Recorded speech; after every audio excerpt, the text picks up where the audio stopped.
निष्फळ. याच्या पुढच्या सगळं गाळा चालू आहे. जरी चाटमान काही पत्ता लागत नाही. भगवंत सांग तुला आता सगळं सुविधा झाली, सगळं मिळालं, आता मला जाऊ दे, तू काहून रडते. त्याचमध्ये भगवंता तुझ्यासाठी मी सगळे माझे 5 गुण वाचवले. कधी जाळण्याचा प्रयत्न केला होता, भीमाला जर दिलं होतं, पाचीपावनाला आणि गृहामधून वाचवलं होतं, आणि कशी तरी अशा आठवली होत्या की माझ्या लेकराला किती सहाय्य केलं. द्रौपदीची परीक्षा घेतली होती, कितीतरी अशा घटना घडल्या. हे जर सांगत गेलं तर हिलाही लांब जाईल. त्याच्यामुळे कुंतीला एक एक आठवू लागलं. त्यामुळे तुला काय द्यायचं आहे, मागाचं ते माग. तर काय मागा कुंतीनं? आपण काय करतो, देवापाशी गेले की 11 रुपये घे, 50 पेळा वाटले 1 रुपयाचा. माझ्या पळकायचे सर्विस लागू दे, 100 नाही 200 भरपूर तू 11 रुपये घे बाबा, त्या पेटीत टाकतो, पण मला काही सुख दे. सुखाच्या इकडं काय मागतो? सुख. पहिलं अक्षर नाही की बाबा तुला सुखाचं ठेव, हे पहिलं अक्षर आहे तोंडातलं. मंदिरात गेले त्याच्या डोक्यात लागलं की नाही लागलं.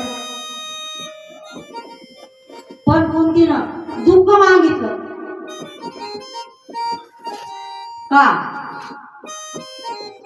भगवंत विचार करून राहिले, तू एवढ्या आगीमधून निघाली, तुझे लेकराला एवढं दुःखच दुखलं, वनवासासह जरा कितीतरी मारण्याचा प्रयत्न केला, पण याच्यातून तुला वाचून दिलं, चांगलं सुख प्राप्त करून दिली, पुन्हा म्हणते मला दुःखच दे. हे तू काय मागत आहे? रडायला लागते. भगवंता, ज्यावेळेस मला दुःख होतं त्या तुम्ही माझ्या सोबत होते, आता सुख आलं तुम्ही निघून चालले, मी या सुखाचं काय करायचं? याच्यामुळे मला दुःख द्या. रडायला लागली. भगवंताला कसं लगेच खाली रथाच्या खाली उतरले. आता मला चालली जातच नाही, आता 6 महिने तुझ्याकडे राहू दे. द्यायला काय तू कुठून द्याव? आपल्या संचितात तरी भोगाला की सुख असो की दुःख असो, वेळ राहते, त्या वेळानुसार चालायला लागते. दुःखही सांगून येते, सुखही सांगून येत नाही.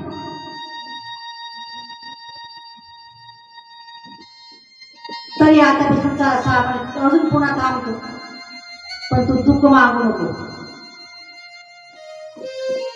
भगवंत घरी आले आणि पांडवासोबत राहायला लागले.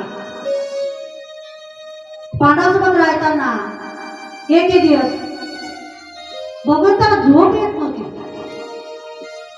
या आडोमड होऊन आले. धर्माला प्रश्न पडला की आज देव झोपत का नाही?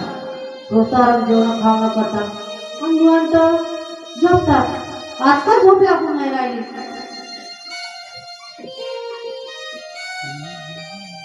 त्यावेळेस देवाला धर्म विचारते, देवा तुम्हाला झोप का येऊन नाही राहिली?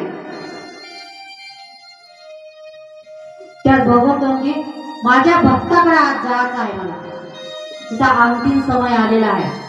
कुरुक्षेत्रामध्ये बाणाच्या शेवात पडलेला आहे, त्याला भेटण्याकरता मला जायचं आहे. त्या धर्म म्हणते, पितामह भीष्म म्हणते, हो देवा त्या काय विरोधात होता, आपले कितीतरी सैन्य मारले त्याने, आणि त्याच्या ह्याच्यात होता, आपल्याकडे नव्हता तो, तुम्ही तर भक्त नाही. कर्तव्य पार पाडलं, त्याचं कर्तव्य होतं. आणि लग्न झालं त्यावेळेस वडिलाला लग्न करून ते भीष्माचार्याने वचन दिलं होते, तुझ्या पूर्ण हे होईपर्यंत ती तुझ्या सोबत राहील.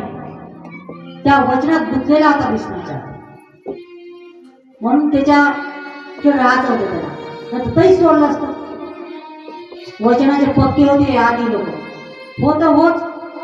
आपण आता बोललो 5 मिनिटं झाली बोलतो, कधी बनलं होतं?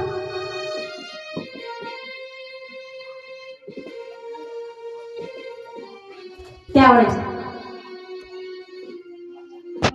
नंतर तेव्हा तुम्ही कधी म्हणलं त्याला काय काम पडलं असं कोणता प्रश्न